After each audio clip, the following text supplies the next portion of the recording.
Listen, every single episode of The Sweat is special. That's true. But tonight is fantastic, supreme, and distinguished because it's 92.7% baseball.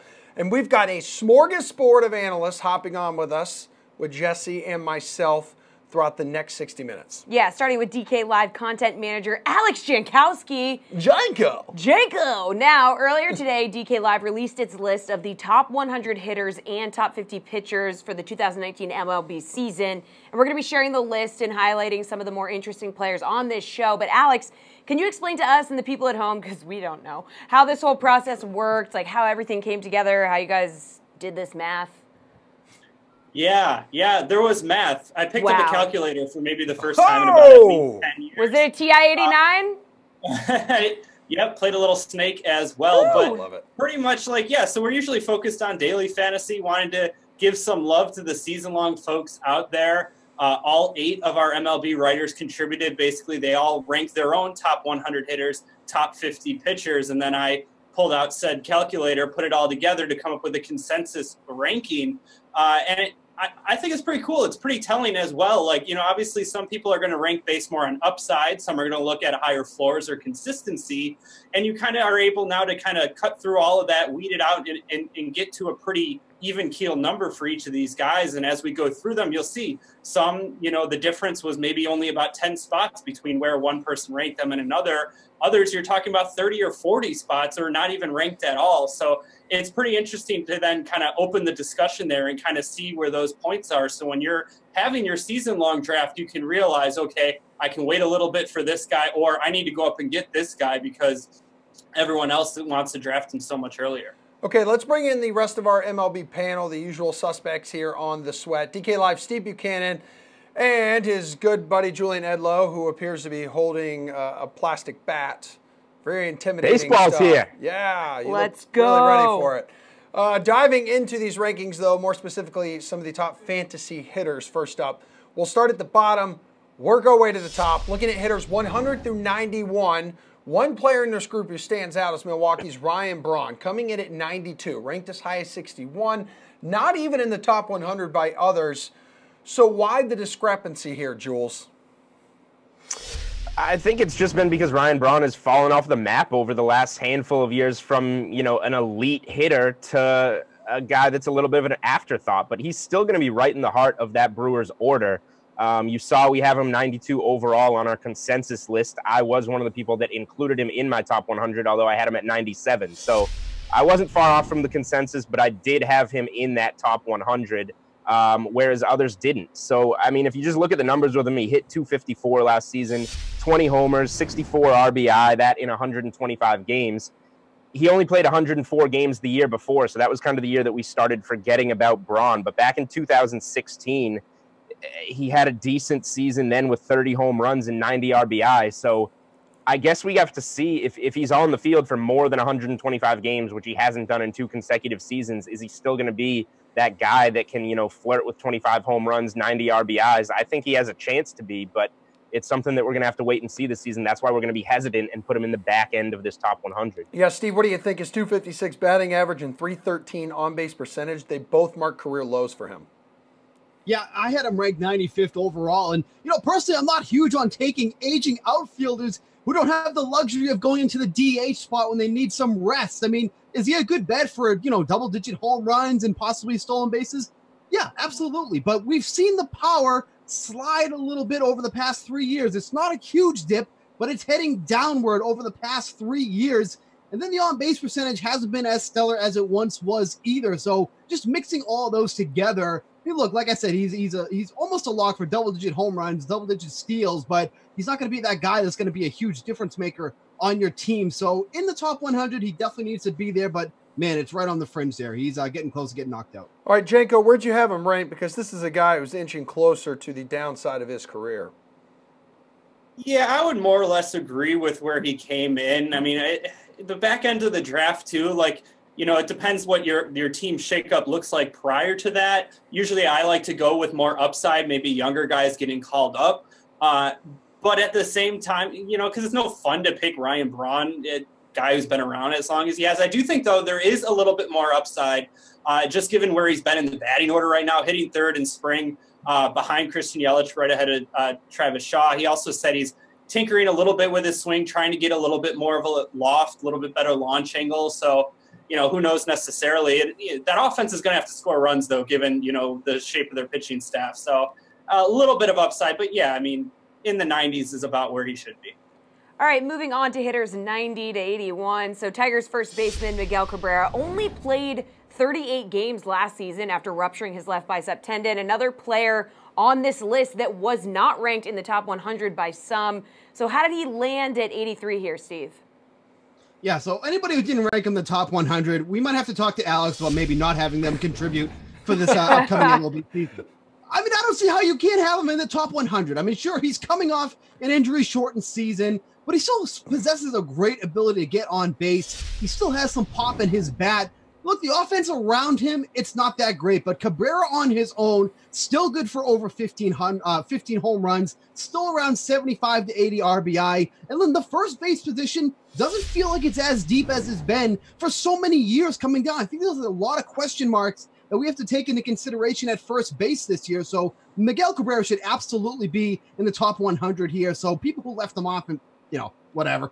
Janko, I guess you're going to have to cut some people here. Well, look, I look at it this way. I think let somebody else take him, though. I mean, name value alone, somebody else will pick him higher than they should. And even before that injury-shortened season, though, which was a bicep injury, it's kind of an important muscle there. The year before, 16 homers in 130 games. He doesn't check the box with the lineup around him. The team's not going to be very good. Facing some pretty good pitchers in the AL Central. Around in the 80s is fine with me, but someone else is going to take him, and you're all right with that. You can live with someone else taking Miguel Cabrera at this point. Jules, which camp are you in for this? Yeah, I'm going to agree mostly with Alex here, and it's not because I don't want to lose my job over Miguel Cabrera season-long rankings, but I had to put him on my list. I had him at 92. I think we had him at 83 in our consensus. Look, he's still in the top 100. We have to throw last season out the window and think about what he was. And a season before that, in 130 games, he still hit 16 homers. He still had 60 RBIs. If you want to look back to 2016, 158 games, 38 homers and 108 runs batted in. That's obviously still not in him, but what is in him if he gives you 130 to 140 games? I'd be curious to find out if he's sitting around there as we approach, pick 100 in your season long, but somebody is probably going to see that big name and take him, and I'm fine just letting somebody take him at 75, at 80, at 85. And if he's sitting there at 95 to 100, sure, you start thinking about it, because what if he does stay healthy? What's left in the tank? Moving on to hitters sitting at 80 to 71, focusing on Red Sox third baseman Rafael Devers here. There seemed to be a lot more agreement, though, on his rank of 77, with writers putting him anywhere between the 63 to 86 range. But some expect a big year out of the second-year man. What was the thought process on Devers here, Alex?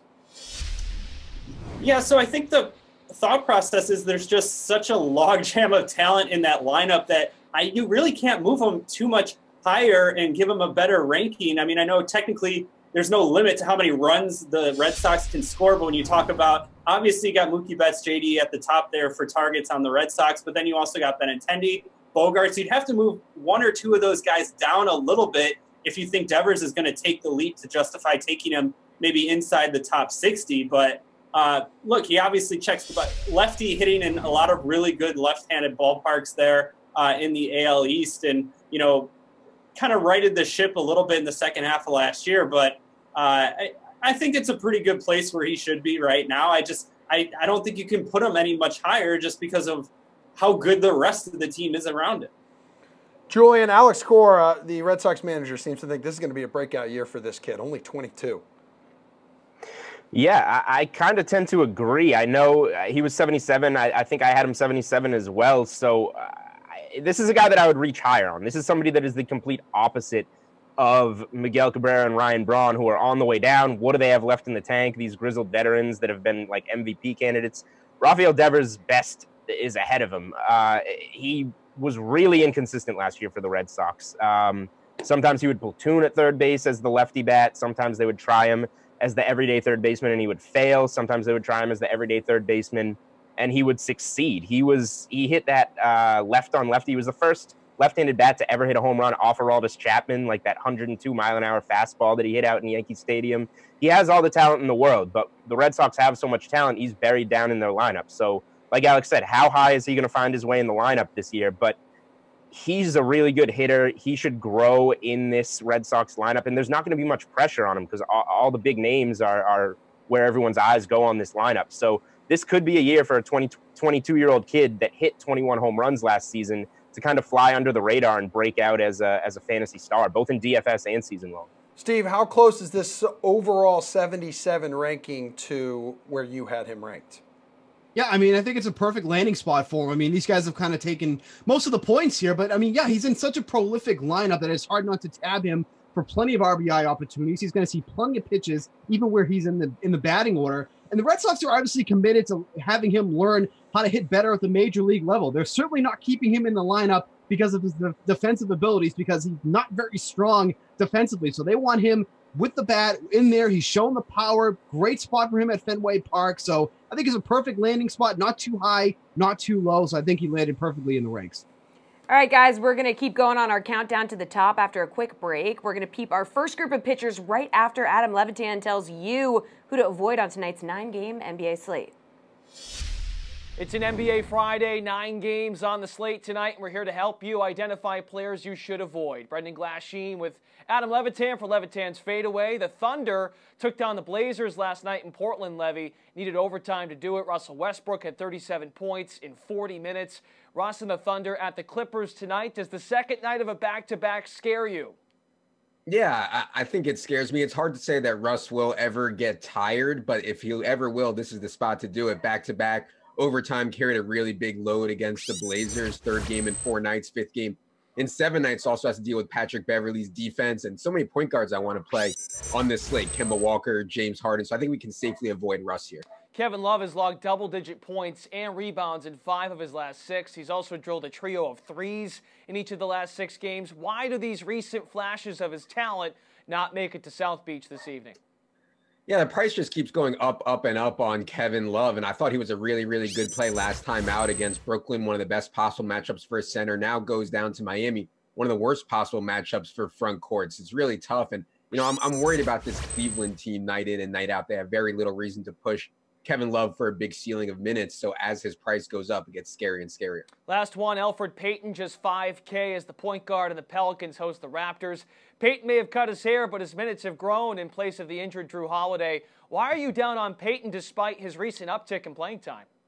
Yeah, I like Elfrid Payton for cash. I think he has a very good floor here. I question whether his ceiling matches his ownership, and I think he's going to be one of the most owned players on the slate with Drew Holiday out, with Etuan Moore out, but Elfrid Payton cannot really replicate what Drew Holiday does. He's not a three-point shooter. He's not a threat to get you 30 real-life points. Can't get all those three-point bonuses. So to me, I think Elfrid is a fine play, but he's going to be really, really high owned, and I'll take my chances on some other guys I think that have a bigger ceiling in tournaments. That's Levitan's fadeaway. Thanks, Levy.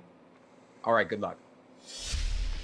And we're back. With us once again is DK Live's Alex Jankowski, Steve Buchanan, plus we added Greg Ehrenberg into the mix. Very exciting now. If you're just tuning in, we're revealing DK Live's top 100 hitters and top 50 fantasy pitchers for the 2019 MLB season. So here's our first look at the pitchers. Wow! Starting with numbers 50 through 41. So we have an interesting name here. It's Red Sox pitcher and postseason hero Nathan Eovaldi. He comes in at 42. So Alex, do you think he can ride the momentum of his playoff performance to big fantasy numbers this coming season?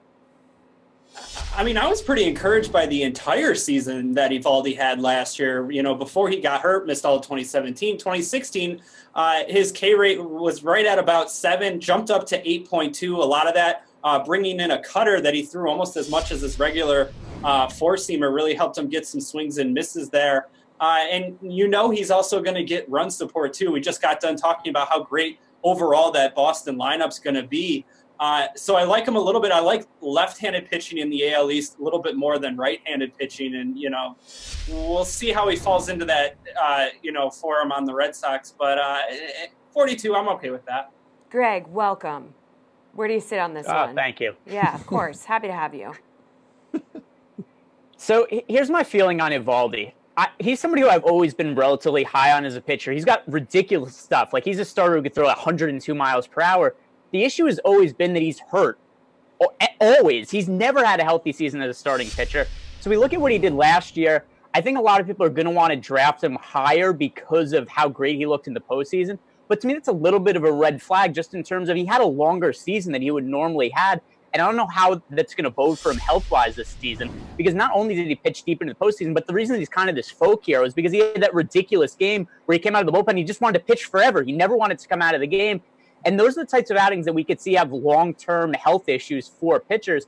So Alex hit on his last few seasons. He only made 21 starts last year. He missed all of 2017, 21 starts in 2016. If he was getting drafted lower, I would say, yeah, go take a flyer on him. But I kind of feel like he's getting drafted closer to his ceiling than what his floor is. So, Steve, even if he does ride this momentum, is it even going to matter? Do you think he's going to be able to stay healthy? I mean, even when he is healthy, when he's on the mound, he doesn't give up any home runs, and he hardly walks any guys either. Last season, he had the lowest walk percentage of his career at just 4.4%, and that's with over 111 innings pitched. I mean, that's pretty impressive right there.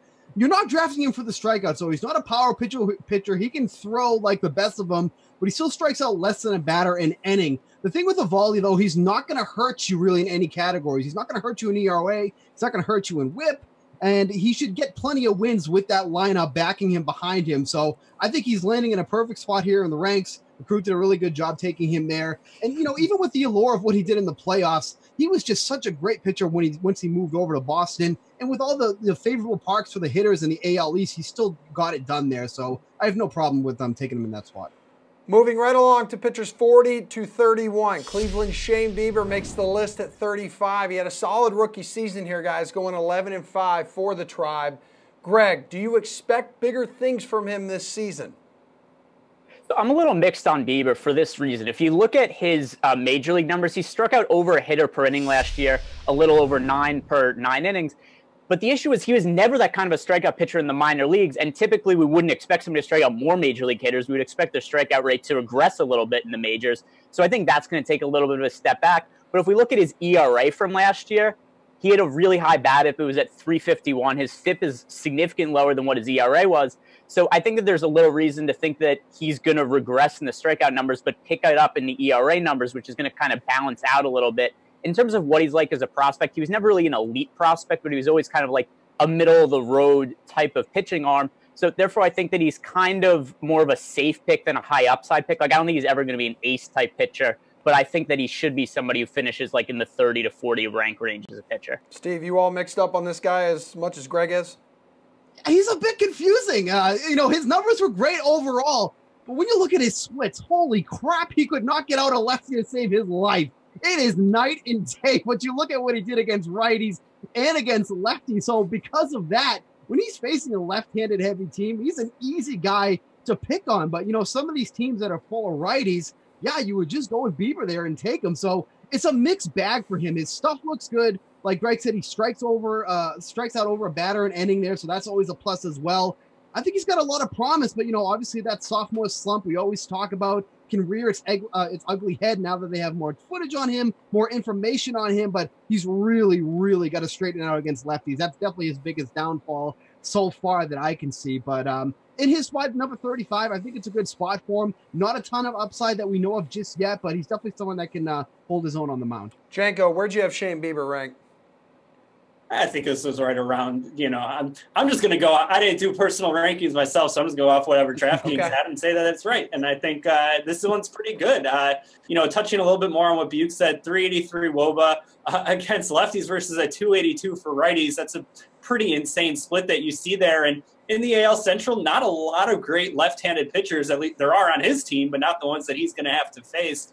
So you look at other names right around in that area. You got Chris Archer, Madison Bumgarner ranked ahead of him. I like Shane Bieber here. I think there's a little bit more upside than you might have with somebody else and a little bit older veteran. This Cleveland pitching staff is kind of insane. I mean, if you look at the rankings, I don't like them necessarily overall as a team as much as teams like Houston, but their pitching staff is incredible, and he's another piece to that. All right, here are pitchers 30 through 21. Now, an interesting name to consider here is the Yankees' Masahiro Tanaka, making the list at 25. So no one's going to question the Yankees' offense, but do Tanaka and company have enough to really push New York to the next level, Steve? The problem with Tanaka is, holy crap, he gives up so many home runs. Like, when he's on the mound, you just got to stack against him all the power hitters because they're probably going to hit 2 or 3 off of him. He's allowed 60 over the past 2 seasons. If he can get those numbers down, he would just be ranked so much higher. He's got great control. He generates a ton of swings and misses, so his stuff is obviously there, and he's backed by an extremely powerful lineup. It shouldn't be too hard for him to generate a ton of wins when he's got that Yankees powerful lineup behind him. But, you know, if you're going to be taking him, be prepared for your ERA numbers to take a hit. And if home runs allowed is another category, that one's going to take a hit as well. Overall, though, Tanaka's stuff is fantastic. He's a pivotal part of their rotation. But, man, those home runs are just an absolute killer. And it shows in the rankings why he's lower than he should be. Alex, what do you think? Yeah, I mean, a pretty good GPP strategy in DFS is to have Tanaka in one lineup and then stack the team facing Tanaka in another lineup. You know, one of the two is probably going to do pretty well. Yeah, he's too boom or bust for me in a season-long league. I'll let somebody else take him there. 37% hard hit rate last year, fly ball pitcher in AL East ballparks.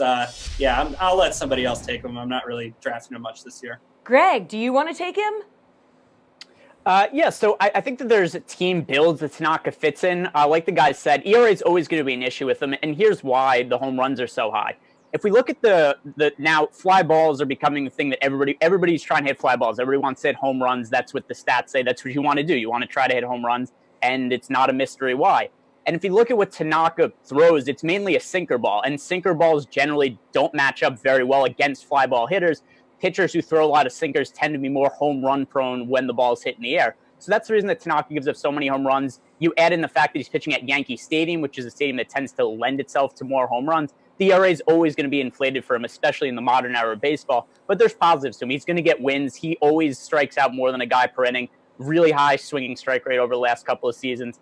So if your team needs ERA, he's not the guy for you. But if you need wins and strikeouts, then I think he's a pretty solid pick.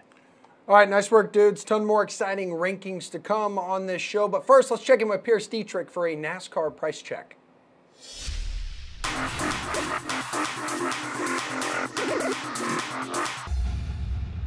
Welcome to the Price Check. I'm Pierce Dietrich. Let's look at the salaries for Phoenix, whose salary jumped up this week. Eric Almirola, $8,600 up to $9,600. Nope, too much. He has been optimal in the last 3 Phoenix races, but that's an outrageous price. Martin Truex Jr., $10,100 up to $10,900. Is this a short track or an intermediate track? You look at Truex's results and you think, probably a short track. Don't at me. Kurt Busch, $8,200 up to $8,800. He used pit strategy to get to the front last week and had the speed to stay there. He almost won at Phoenix last fall. Whose salary dropped this week? Ryan Blaney, $9,500 all the way down to $8,200.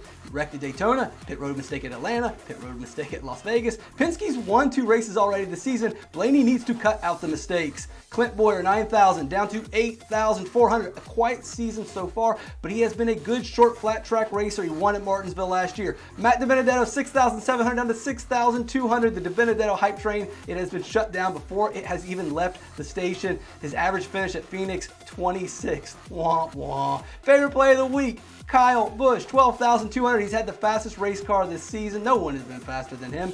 And at Phoenix, he has scored the most fantasy points in 3 of the last 4 races. David Reagan, $5,600. If you want to roster Harvick and or Busch, then we got to go bargain hunting. And Reagan has finished 20th and 22nd at Phoenix last season. All right, guys, check out the DK playbook for your DFS information and needs. If you've got NASCAR questions, hit me up on Twitter at @RaceForThePrize. I'm Pierce Dietrich. Catch me on DK Live. All right, the rankings train rolls on here. We're revealing quite a bit of them on this show. So let's reveal our panel for this segment. DK Live, Julian Edlow, he's back. Anthony Amico, good to see you. Steve Buchanan, hello again. All right, so we started the show with our countdown of DK Live's top 100 hitters of 2019. Now, hitters 70 through 61. So right at 70 is Robinson Cano. He was ranked as high as 48, as low as 91. So where did you guys land on his ranking? You go first here, Steve. Yeah, I wasn't overly high on Cano. And, people want to say, hey, he looked pretty good last year. Well, that's because you missed half the year because you were suspended allegedly for PED use. So, take half the year off, come in when looking fresh and whatever. He's 36 years old now, and that's obviously going against him, but he moved to the National League, so that definitely should help him some. He's still a decent source of power. I'm not going to take that away from him, but I'm definitely not going out of my way to get Cano. Second base is a tough position to fill. I definitely will admit that. So if he's still sitting there and it's getting a little late and he's there, I can understand it, but definitely not going out of my way to take Cano. Where'd you put him here, Jules? Finally, we get to the point of the show where Steve says something that makes him look like a bozo. Oh, nice. I was pretty high on the field with Robinson Cano. I had him at 52 overall, and I felt strongly enough about him that he was one of the players that I wrote up if you look at my individual rankings. Why does sitting half the season coming back from a steroid suspension make him rested and look good? You're supposed to come back looking like a shell of yourself because you're not on steroids anymore. Yet he still performed well in those 80 games. He hit above 300 for the first time since he came to Seattle in 2014. He had 10 home runs, 50 RBIs. You times that out to a full season, that's 20 homers and 100 RBIs. I think with the whole offseason coming back, having a full season theoretically with the Mets back in New York, a place that he's familiar with, I think he can have a really big season and, be in the neighborhood of 25 home runs, 90 to 100 RBI. This is a guy that the Mets are really going to count on. I'm really high on Robinson Cano this season. So, Anthony, we got one guy really high on him, one guy really low on him. Where do you sit? Yeah, I kind of think that Jules might be high on the same stuff Robinson Cano was when he was. Oh my God! Now I'm building two enemies on the show. I like it. I have Cano all the way down at 91. I understand what you're saying about, him maybe supposed to be looking worse after the suspension, but you have to factor in that, all of his numbers from 2018 are on half a sample size, versus what most players have over a regular season. So it's really hard, I think, to take those with anything more than a grain of salt. Maybe he's going to hit 20 to 25 home runs, but outside of that, I just don't think he's going to do enough stuff, above average where I'm going to want to draft him. I understand that second base is maybe a little tough, but, I'm making it a point of emphasis this year to not draft mediocre players just because they play a position of weakness. So I'm down on Cano as a result. Yeah, so when we say some people had him as high as 48, some as low as 91, like you were that guy. That was you. We know that was you now. Not anonymous. I got to team up with whoever had him at 48. I don't know who that was yet, but I will find out. They're not on the show, so that says a lot. All right, on to hitters 60 to 51. Texas first baseman and outfielder Joey Gallo has hit as high as 21 on someone's rankings and as low as 73, so we got a few guys that were not on the same page here. In the final list, he landed at 54. Why the discrepancy on Gallo, Anthony? Yeah, again, I'm that guy. I'm the one that was up at 21 on Gallo. Obviously understand that he's going to kill your average in like a standard 5x5 format, and that's why he's probably ranked so low for so many people. Gallo might be the most format-specific player in the entire pool, but he's still a monster in home runs, runs, and RBIs, has the potential to lead the league in bombs, and he's going to swipe a handful of bags over the course of the season as well. I have him at 21. I think that if you're playing in a points league, he's someone that carries first-round value. Steve, where'd you have him? I didn't have him as high as that. I'm pretty sure I had him in the mid-50s. Look, on one end, you're getting someone who's going to hit 40-plus home runs, and that's going to help you in home runs, RBI runs. That's great and all. Like Anthony just said, he is going to kill you everywhere else. On-base percentage is not good. Average is going to come down immensely. If he's not hitting a home run, he is striking out a ton. 36K percentage over the last 2 seasons. If you're going to rank him that high, why wouldn't you just take Chris Davis? He plays the same position, much better than Gallo. He has a better on-base percentage, doesn't strike out as much. If you're going to go for the big bombs for somebody in the outfield, you're better off just taking Chris Davis. Gallo can definitely hit over 40 home runs, but Chris Davis has also done that the past 3 seasons in a row. So if I'm going to take him that high, or considering to take him that high, I would just take Chris Davis instead. Okay, how high did you have Joey Gallo on your rankings here, Jules? As high as Cano? Robinson Cano, as high as that? I had him way past or way further down than Robinson Cano. I had him at 71 overall. I love the 40 home runs. I love the 92 RBIs. That's what makes Joey Gallo a fantastic play on DraftKings to smash home runs and get those runs batted in. But season long, Steve just said it, he doesn't do much across the board. And Anthony said he swipes a handful of bags. Must have small hands because he stole 3 bases last year, which is pretty much nothing. So Joey Gallo is going to give you home runs and RBIs, and that is it. And that's why you're going to take him later in your drafts. But you're going to pay $5,000 for him anytime he's in an opposite hand matchup at Ranger Park on DraftKings. Wow. Okay. Well, buckle up, folks. Ready? Oh boy. We're into the top 50. Oh. All right. Hitters 50 through 41. JT Realmuto, another guy with a big discrepancy in terms of high versus low rankings. He went as high as 35 and as low as 95. That's true, Liam. So a lot of debate there. He lands at 50. What's his outlook in a smaller ballpark in Philly here, Steve? No. We're not going to me first. We're going to go to the guy who ranked him so low. Go with Anthony first. Anthony. I need to hear this. All right. I need to hear this. Anthony, you heard the man. First. You heard the man. Hate. I mean, listen, he's good for a catcher, but he's still a catcher. Like, my God. Just punt catcher. Just punt catcher this year. Like, don't overpay for average production at catcher, or mediocre production at catcher. Like, he's going to be fine. He's going to give you your 20 home runs. He's going to hit for a decent average. Mm-hmm. But, like, I just don't think that he's worth, like, what he's going to give you over, like, every other catcher still isn't worth being taken with valuable draft capital, because he's going to leave you, light on the raw numbers. I mean, the biggest thing that I think people forget when looking at catchers is that the floor for games played is by far the lowest of all the hitters. So even if the ratios are good, they're not as valuable as they are for other players at other positions. And obviously, in the end, you lose out on some of those raw stats. So I'm just punting catcher. I'm not really going to go after Realmuto. Steve, will you go now? Yes. Okay. I have to process that. Okay. Look, he's moving from Marlins Park, and now he's going to Citizens Bank Park. Every stat you would want for him to excel in is going up every year. Power, walks, hard hit percentage, all going up. And he's going to be in an insanely better lineup than he was last year. He's had at least 500 plate appearances in 3 of his 4 seasons up in the majors. I don't know how you would pass on him. I don't know how you would let him drop so low. Anthony started off the show really well, and now he's below Julian. Like, that's really saying something. The idiot who wanted to rank Cano as high as it is. So, Jules, I'm flabbergasted. I don't know what to say. Yeah, Jules, do you want to pile on here, or are you going to agree? What's going on?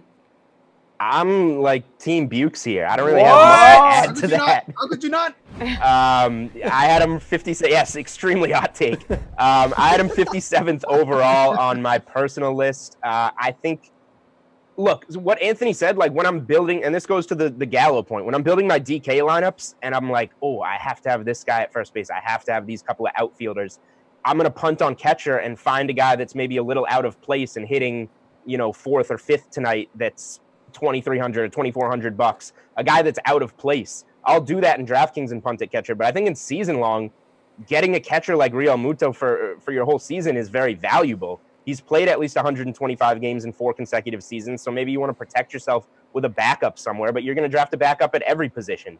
He's a guy who's, as Steve said, his power numbers are going up, and he's making a huge transition to a much more hitter-friendly ballpark with a lineup that is trending upwards with that Bryce Harper signing. So I think in season long, catcher can be a little bit more important of a position, and Realmuto is the guy that's trending upwards in terms of ballpark, lineup, everything. He should go up across the board. So I think he could be a really important player to a season long team. Good. Let this sink in. Anthony almost didn't rank him. Almost. Wow. It was really close. That's disgusting, Anthony. Yeah, wow. Okay, well, we want those Fire Flames hot takes to keep coming, and guess what we've got on the way? They're never going to guess. Never. More rankings. Yeah, you never would have guessed that. First, here's Adam Kaufman with some good old Francesa Friday action. The Lakers are not going to make the playoffs, Mike, so the plan here is to reduce LeBron James' minutes. Don't reduce. Shut him down. Well, they plan to reduce. Right now, it's he's averaging about 36. The plan is 28 to 32 per, no back-to-backs. In other words, he's going to play big minutes against good teams, barely, if at all, against the bad ones. You're persistently shaking your head here. Is LA just conserving him for next year? Dumb. Take advantage of this. Listen, his legacy in LA is not going to be built on this season. It never was. It didn't matter if they made the playoffs and went out in the first round or didn't make the playoffs. This is an enormous advantage. He has not had an offseason like this, where he can be shut down from March, April, May, June, July, August, September into a new season, it will be a new lease on life for him. He has played 3 extra years in the last 8 years. He has been under incredible physical and mental duress in April and May and June every year. He has worn down every year. This is a chance for him to get rest and to build what's going to come. Now, it's all going to depend on who he recruits. We all know that. But to have a revitalized, refreshed, and he will feel like he's 5 years younger next November because of the fact that you shut him down. So take advantage of this opportunity to get him out of the games. And he's earned this. Get him off his feet. Get him out of the games. Don't even waste a minute of this rest. It's precious. It will mean big things next year if you get him rest right now. But wait, there's more. Don't forget to check out Adam's entire interview with Mr. Francesa on the DK Watch section of the DK Live app. For now, we're bringing back DK Live's Alex Jankowski, Julian Edlow, and Greg Ehrenberg. Cool. Making our way towards number 1 in the DK Live list of the top 100 MLB hitters for 2019. Now, moving on to those hitters, 40 through 31. Now, this could be the most controversial ranking, especially here in the DK office. Wow. Vlad Guerrero Jr., he has yet to play in the majors, but he lands on this list at 35. So what side do you guys land on this debate? Too high, too low here, Steve? Steve. Oh. Jules. Oh, wow. Who wrote this script, Emerson? Likely me. It was you. All right, Julian, you get to start. First of all, Emerson is on my naughty list if he's going to confuse me with Steve Buchanan. It's but terrible. I am the guy that topped out on Vlad Guerrero Jr., I guess, at number 17 overall, and it is to prove a point. Whenever this guy gets to the big leagues, he is going to rake. It's going to carry over. There's not going to be this time where he has to get used to it. Look at a lot of the best prospects. When they get called up, they make noise right away. And this kid, across 95 minor league games at different levels last year, 20 home runs, 78 RBIs. He hit 381 for average. I will buy into his dad being one of the greatest hitters of our generation. That has translated over. This kid can hit. He's not going to be on the Blue Jays on opening day, but he should be very soon after. And he's going to produce. I'm convinced of it. So I want to get my hands on this guy before anyone else does. So give him to me at 17 overall. Wow, 17 overall. Greg, where are you? Yeah, well, good on Julian for drafting somebody based on the merits of what their dad in the MLB is, as if that is any sort of. That was like my last point out of 5 Do you things. know who my dad is? Okay, he's already thrown it away. He's already said it doesn't count. It was the last one he said. Therefore, whenever it counts a little bit. Points, whatever his last point is, disregard. It doesn't matter. It's the 5th out of 5th point. It doesn't matter. Look, I think Vlad is a really good prospect. Everybody thinks that. And depending on what projection models you look at, you'll see him ranked as high as like the 15th, 13th best hitter in baseball already. The issue is, when is he going to get called up? Like, it could be within a month of the season. It might not be. And that's really going to hurt his overall numbers. And if you're going to take somebody in the 3rd or 4th round that's going to miss a significant portion of the season, that's really going to hurt your team, and it's going to hurt your ability to make the playoffs in a head-to-head league. And the other thing, too, is he's getting drafted near his ceiling. Like, let's say he is the 17th best hitter, like Julian is saying. You're drafting him right there, and there's no way to say that there isn't downside in where he's getting picked. He might struggle a little bit to get going, but you're just drafting him so close to his ceiling. If he was going later in the draft, then yeah, like, I think he makes sense for the upside. But he's getting drafted where the upside already is, so it just doesn't really make a lot of sense to me. Janko, do you know who this guy's dad is? Pretty sure I have an idea. Thankfully, he named him after himself, so it kind of helps you Makes it a easy. little bit there. But you just look at it, for me, it all comes down to the, how much you value FOMO in your drafts. Like, this is the guy that everybody wants this year because you don't want to be missing out on having this generational player come in as a rookie, So, yeah, likely going to be in the top 35 to 40 hitters. But if you want him and you're drafting with like-minded people, yeah, you're going to need him at 17 or maybe even earlier. Who knows? But you're talking about as close to a can't-miss prospect as it is. You talk about these guys who you start tracking when they're 16 years old. Really, not since Bryce Harper have we seen someone who just comes in at every single level and just doesn't miss a beat. I mean, he's no matter where he's gone, he's raked. So, when he does come up, and I think, it'll just be that the amount missed that he needs to miss for the contract situation, he's going to immediately slot into a really nice spot in that lineup in some pretty good ballparks as well. So, like I said, you're going to have to overpay for him, but you're going to be pretty happy to be the guy who did, even if necessarily maybe the value doesn't exactly be what you wanted. Now on to hitters 30 to 21. Starling Marte of the Pirates sitting at 25, but he was ranked as high as 7. Could be a top 10 caliber fantasy hitter in 2019, possibly. What do you think here, Greg? So I think Marte is a solid fantasy option for a couple of reasons. Just that he does a little bit of everything. He steals bases, he hits home runs, and stolen bases are really hard to find this year. It's becoming harder to find stolen bases more so than ever. But with that said, top 10 I think is a little bit of a stretch to expect that kind of production for Marte. I would be fine with picking him in like the 2nd or 3rd round, but he's not somebody I'd think of as a top 10 type fantasy option. And the other thing that's going to hurt his counting stats is that 1, he's playing in a pitcher's ballpark, and then 2, not really a strong team around him. So I like Marte, but he's probably a better real-life player than he is fantasy asset just because of the how difficult it's going to be for him to get counting stats. When you look at some of the other guys who are getting drafted around him, like some of the Red Sox guys, some of the Yankee guys, like Giancarlo Stanton, who I like a lot this year for he's getting drafted. He's getting picked around the same spot as Marte, and I just think there's more upside in him. Little overrated here, Alex? Yeah, well, we're going to have to roll Anthony back in because he's the one who had him. He was 7. I knew it. I was going to ask you that.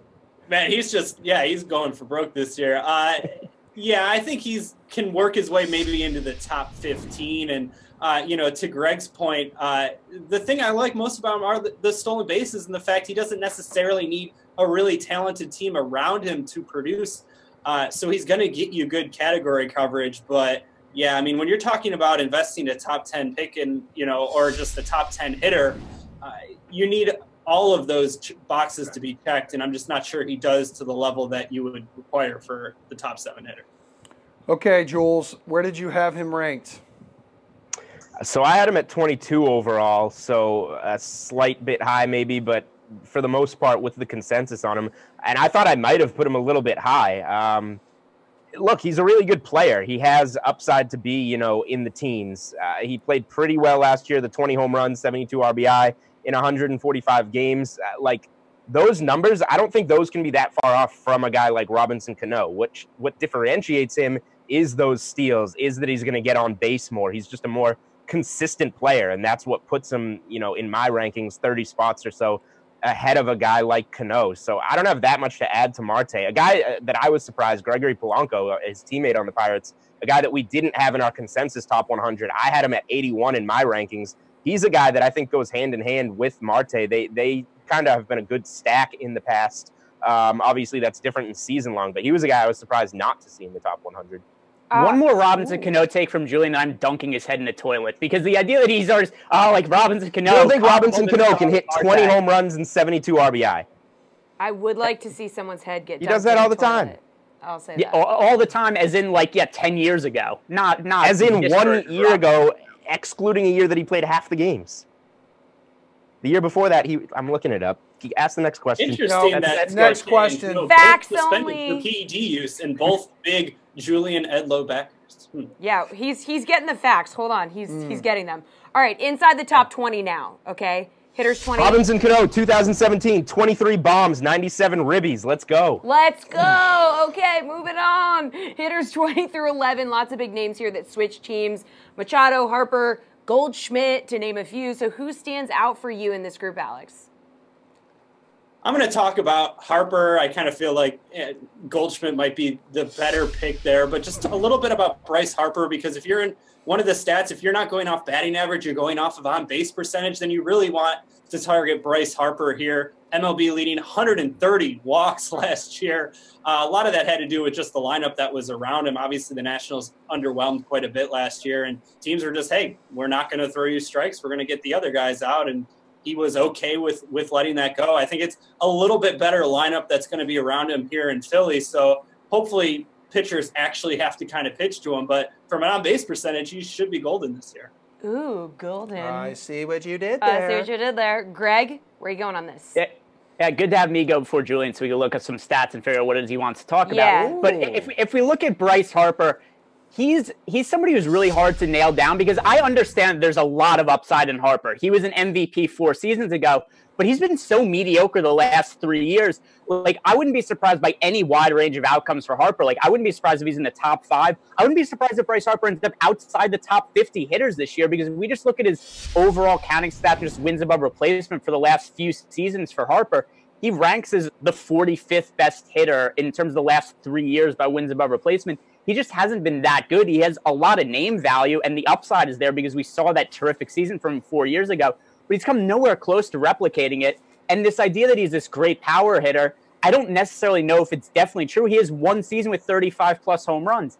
So I don't know why it is that he's been so inconsistent, but it's hard for me to really say that I'm that confident in Bryce Harper being a top player. But with that said, maybe the move to a really friendly hitter's park like Philly will help him a lot. And now let's see what Julian was able to look up while I was talking. LOL, don't tell the Phillies that. They just paid him a lot of money. Indeed. Yikes.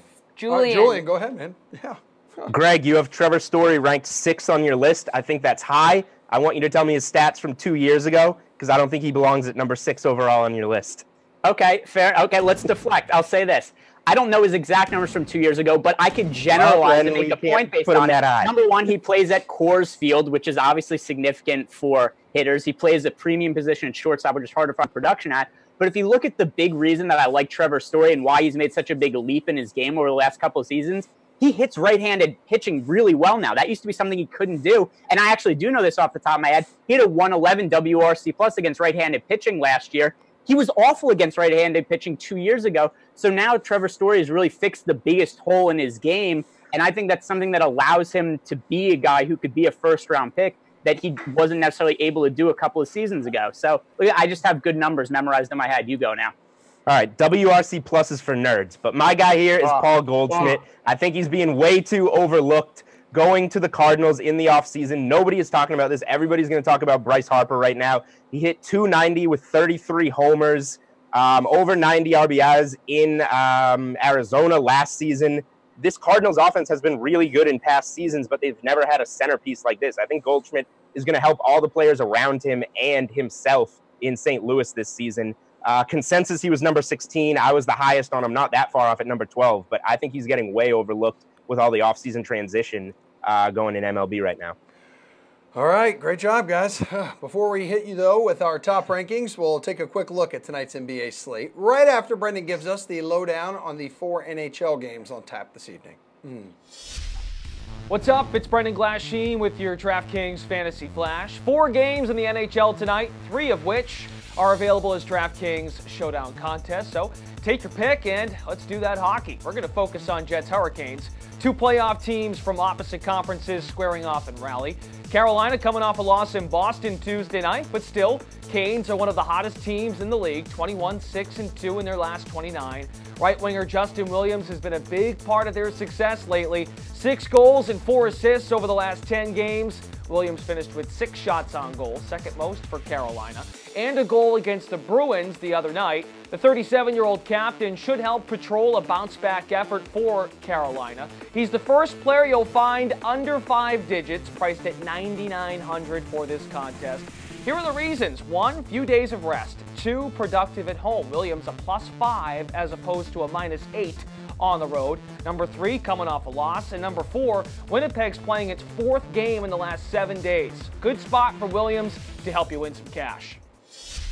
The hoop heads have spoken. Enough with baseball. Help me with tonight's 9-game NBA slate. We hear you, and so do these guys. DK Live's Pierce Dietrich, Julian Edlow on the right side of your screen, and smack dab in the middle, that would be Matt LaMarca, Action Matt from the Action Network.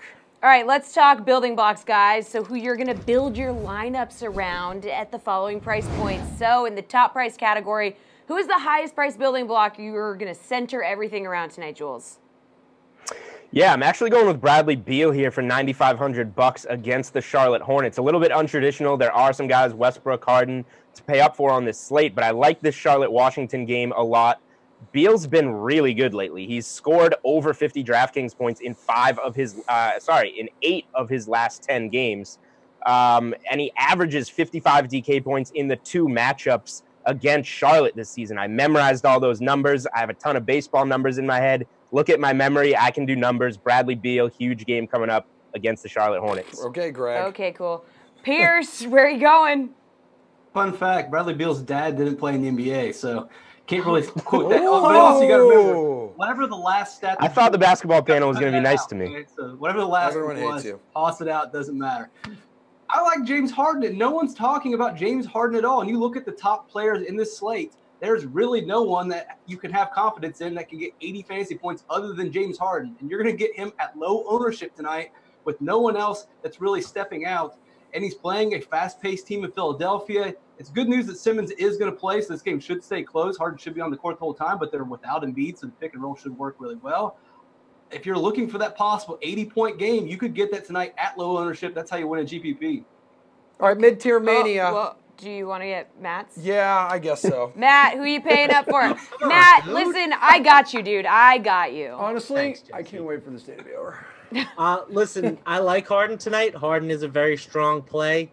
He's not as strong as Andre Drummond. He's just too cheap at 8,800. If you look at what he's done over his past 10 games, he's exceeded his average salary expected points by over 11 points. Now he gets a juicy matchup against the Bulls, who he went for 57 DraftKings points against in his last game.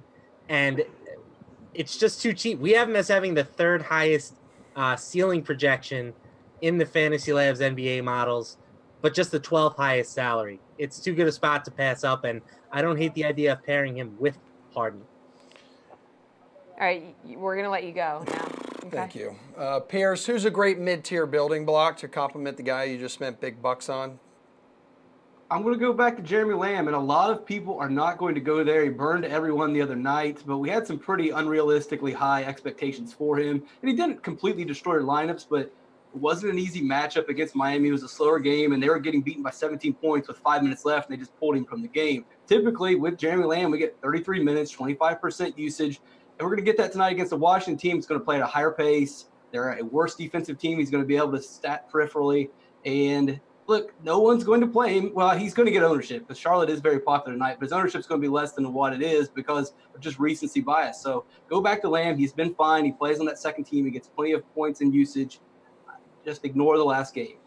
Apparently, Matt LaMarcus here, and your pick for the mid-tier dude is coming off a 60 DK fantasy point performance this last game. Yeah, it's Elfrid Payton. And I just don't know how you can fade him tonight at 5K. There is literally no one in New Orleans right now. Drew Holiday, hurt. Nikola Mirotic in Milwaukee. Etuan Moore, out. Anthony Davis expected to play roughly 20 minutes. It really just leaves Elfrid Payton. No one has seen a bigger boost in fantasy production with Davis, Mirotic, and Holiday off the court this season than Elfrid Payton. He's got huge upside. He's 5K. He's averaged right under 1 DraftKings point per minute over the past month, and will probably play roughly 35 minutes. So I think his floor in this contest is probably something like 28 DraftKings points, and obviously has a ceiling for 60. Jules, you're calling your mid-tier man a gift, according to your cheat sheet. Yeah, I mean, I'll cheat a little bit here, but I picked a pretty cheap stud to pay up for because Kemba Walker is criminally underpriced on this slate. He's $8,100. I'm calling that mid-priced because he should be so much more. He's got this matchup against Washington that he has smashed this season. A few games ago, he scored 52 DraftKings points against the Wizards. His price on that slate was $9,300. He's only $8,100 on this slate. The time before that, he played Washington this season, earlier in the year, 64.5 DraftKings points. He kills this matchup. It should be a great pace. Washington plays no defense, and his price, for some reason, is $1,200 cheaper than the last time he found himself going up against the Wizards. All righty, guys, in the value department, maybe the most important building block here. Who's the value play that's going to allow you to fit everybody else into your lineup, Matt? Yeah, I'm going real cheap. Royce O'Neal, $3,300 for the Jazz. They are going to be without Ricky Rubio tonight. They're still without Raul Neto and Dante Exum, which means that they're down their top 3 point guards. That means Donovan Mitchell should slide over there, and we're going to get O'Neal entering the starting lineup. He's played 6 games with all 3 point guards out of the lineup this season. He's leading the team in minutes per game at right under 36 for the Jazz, and he's averaging just under 25.5 DraftKings points per game. You can't really ask for much more than that at 3,300. Julian, some value, please. Yeah, I'm looking at Gary Harris for $4,000. Ever since he came back from injury, he had a lot of rust to shake off. Prior to Wednesday night's Lakers game, he had been shooting 9 for 30 in his past 3 games. But what was encouraging was that he was taking those shots and he was playing minutes. And his minutes went up again in that Lakers game. He saw 30 minutes, the most since he's come back from injury. And he shot 8 for 11 in that game. He scored 35.5 DraftKings points. He went for almost 10 times value. So now we get him only up $100 since that game at 4K, going up against the Golden State Warriors. Should be a competitive game, should be a paced-up game. I think it's a really great spot for Gary Harris. And shout out to Action Matt. I see him decked out in Mets gear. He must be pretty pumped about that Robinson Cano signing. Cano, baby. Oh, wow. Big really? Tim Tebow Okay. We should have put Action Matt on the baseball segment. He would have backed me up. Yeah, he would have. Pierce, who you going with? Defend yourself, man. You don't need anybody to back you up. Just have some stats. Let's go. Ehrenberg, though, I did. I looked up stats to back myself up. I do not want to be on a segment with Ehrenberg or Steve Buchanan ever. These guys are bullies. But anyway, Lamarca mentioned that it's basically Elfrid Payton chalk night. So I like Frank Jackson. You can leverage the field. And look, Elfrid Payton chalk night sounds terrible to say, and we've seen Elfrid Payton disappear in spots. And if you want to take Jackson in that spot, you can take them both, and I can see them both working because, as Lamarca mentioned, there is really no one on that team, and Jackson should get 30 minutes. Typically, his role is to spell both the guards and play when one of them is off the court. He's been getting around 30 minutes. He's going to start tonight, so I can't imagine he's going to get any less than 30 minutes. There's no one else in that team, and he's looked really good since the calendar turned over to 2019. He's moving the ball into he's slashing towards the rim. He's making shots. He's getting assists. He looks pretty good. The second-year unofficial rookie should be the guy that you go with value tonight. I think Royce is fine. I like Frank Kaminsky as well, too, if you're really going punt city. Slate approved time. Who's your lock of the night, Jules? Kemba Walker, way too underpriced, way too much upside, no question about it. First guy I'm putting in my lineup. Okay, and you had some stats to back it up earlier. Pierce, who's your lock? I did back it up with numbers earlier. Yep, I just said James that. Harden, if you're going to get low ownership on a guy that can get 80 points, you just take it. All right, Matt, deliver for us. Love those calls. You guys are wonderful teammates. I'm proud to work with you. Andre Drummond for me. Excellent work, you guys. We like working with you too, Matt. Yeah, thanks for saying we're great teammates. Thanks, Matt. We got the final wave of our MLB fantasy rankings coming up after this. It's that time for your DraftKings Fantasy Flash. I'm Taralyn Azak. When the Lakers signed LeBron James in the 2018 NBA free agency period, we thought they would grow as a potential threat to the Golden State Warriors and at least be a team that would reach the playoffs. But as we know now, that is not how this narrative played out. The team is going to scale back on James's minutes to close out the season. Reducing his minutes will keep the 16-year vet fresh and preserve his longevity. A source close to James told ESPN the team is looking at a 32-minute limit, but that will be an advisement, not a hard limit. LBJ has been having one of the best fantasy seasons of his career, averaging almost 55 DK points per game, despite playing a career low in minutes per game. He should still be worth rostering since 32 minutes is only 3.5 minutes less than what he's been playing, but fantasy players should see if his price goes down a little bit before rostering him. The reduced minutes could help forward Brandon Ingram's value. He was playing some of his best basketball when James missed time with an injury earlier this year. Final block, final chunk of our DK Live Fantasy Baseball rankings. We've been counting down all show long, and here are a few guys who worked fairly hard on this, by the way. DK Live's Alex Jankowski, Steve Buchanan, Julian, I never have stats, Ed Lowe, and Anthony Amico. Wow. All right, back to the top pitchers, and we take a look at numbers 20 through 11. So Mr. One-year contract, Trevor Bauer, he's number 11, but was ranked as high as number 6. Could he crack the top 10 this year, Anthony? Yeah, I mean, definitely. I ranked him 10th. I was actually not the high or the low here. Interesting. Struck out 31% of batters last season. Was an elite pitcher. I mean, the only question really is, was his elite status a sign of growth or is an outlier? I'm leaning towards it being legit. Guys like an analytics nerd, I know that offends Julian, but it seems to really, affect his pitching in a positive way. So I I like him quite a bit. Alex, what about you? Oh, yeah, he definitely could be a top 10 pitcher. I mean, as long as he's going to stay off Twitter once the season starts up. But yeah, as Anthony mentioned, I mean, Tim Finnegan, someone who did some rankings and wrote him up too, mentioned about all the stuff that he did in the offseason, working on his slider, making it look more like Corey Kluber. Now he's working on his changeup this offseason as well to just give another pitch in the arsenal. And talked about with Shane Bieber too, this Cleveland pitching staff is just bananas. And, obviously they're helping each other out a lot too. So Kluber, Carrasco, Bauer, Bieber, there's so many guys, but, Bauer could end up being the best out of them. All right. What do we think here, Steven?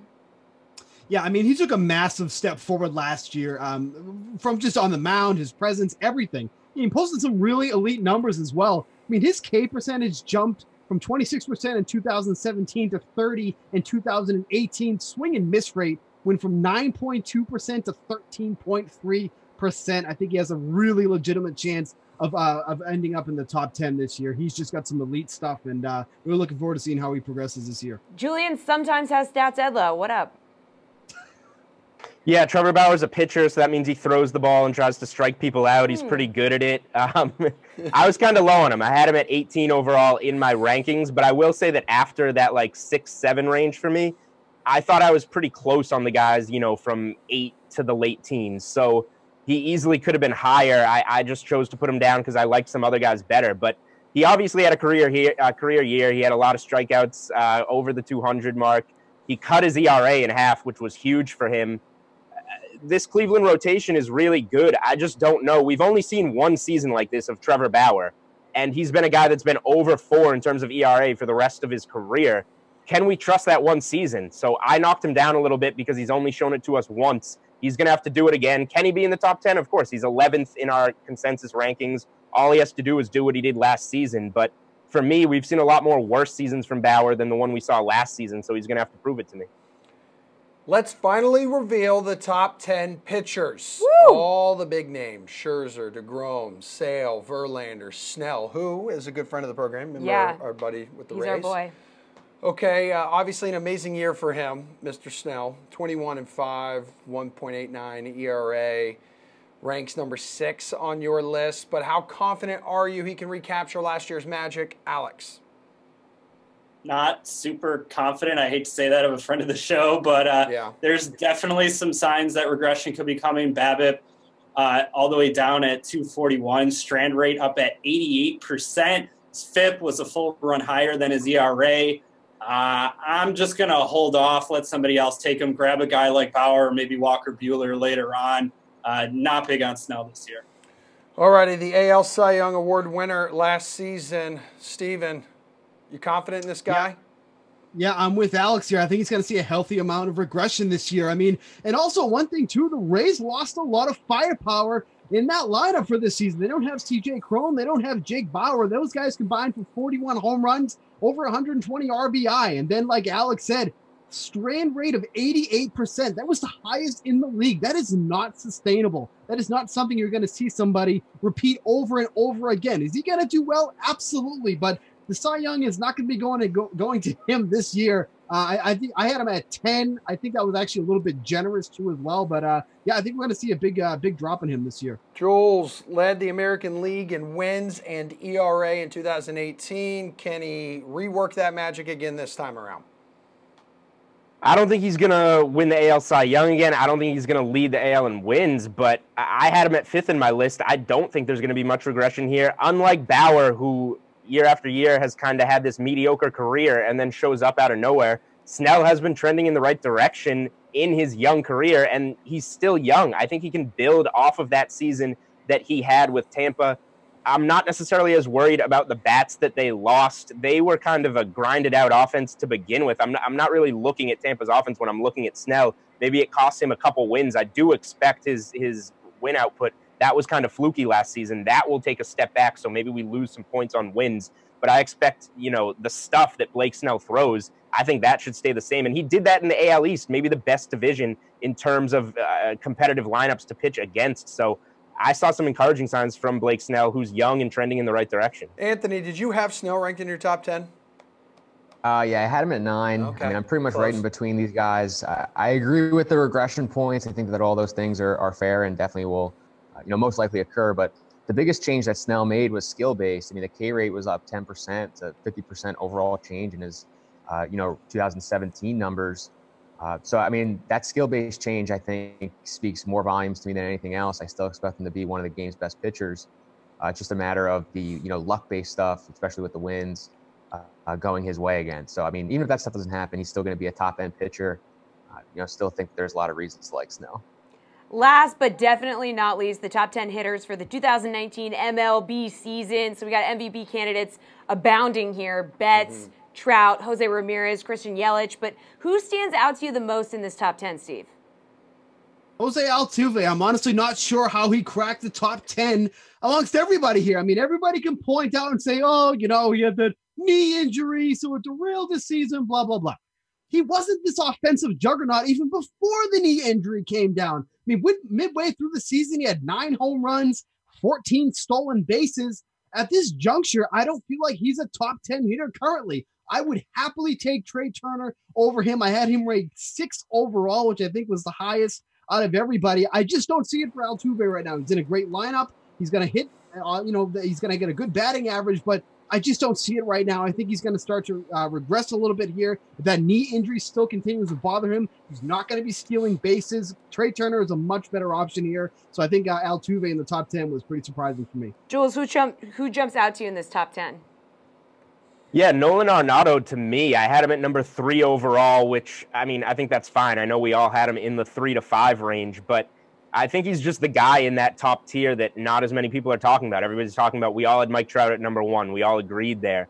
Mookie Betts, JD Martinez, the big names on the Red Sox, and Christian Yelich, the MVP. But Nolan Arenado just got that huge deal with the Rockies. He's always up in the high 30s in terms of home runs. He had 110 RBIs last season, 130 the year before. As Greg was so kind to point out to me when he was talking about Trevor Story, he plays at Coors Field. I guess that helps baseball players hit home runs. He's just a guy that I think he's not gonna stop trying because he got this big deal. He is committed. I think he wants to prove his worth for this contract. And if he's gonna be, a little bit overlooked compared to those other top 5 guys, I would be fine having that number 5 pick and letting a guy like Arenado slide to me. I feel like I'm getting just as good a fantasy player. Anthony, who are you going with? Yeah, for me, it was Yelich. I mean, I just think that we're way overrating the power to have him at 6. I have him down at 12. He's going to hit for average, professional hitter, but, still posted a sub 25% fly ball rate last year, saw his home run per fly ball jump all the way up to 35%, only about 20% career there. So obviously a huge jump, and the hard hit rate was up about 10% as well. I just don't really think the power is sustainable. All the other stuff he does is good, but, if that power drops down into like the, low 20s in terms of home runs, he's probably not a top 10 guy for me. Take us home, Alex. All right, so if I'm drafting, let's say, 4th in a season long, I mean, I could go with Arenado, like Julian said, but I already know I'm going to be taking Vlad Guerrero Jr. at 17 or something like that, so that'll fill my 3rd base spot. What about Ronald Acuna? I mean, I think this guy, especially what he did in the second half of last season, 429 WOBA, OPS well over 1,000 after the All-Star break, and he's kind of like Starling Marte on a good team, though. Like, he's going to have a lot of guys around him who are going to help those counting stats, so it doesn't even matter where he hits in the lineup. He could lead off, he could hit cleanup. Wherever he's going to be hitting, he's going to be in a really good spot. I think this guy's just going to take it that next jump to superstar level this year. So back half of the top 5, certainly from 5 to 7, where we have him here. I definitely want some Ronald Acuna. That's it. That's our top 100 hitters. DK Live's top 100 fantasy, everything, including pitchers. You guys did a fantastic job putting all that together. We appreciate it. Great job to all the guys and gals in the back, by the way, on the fancy graphics you saw throughout this show. All those rankings also currently on the DK Live app, and if you follow DK Live on Twitter, you would have seen them earlier today. So, spoiler alert, this show would have been for you. Until Monday, folks, thanks for hanging out. Jessie, Emerson, Samir.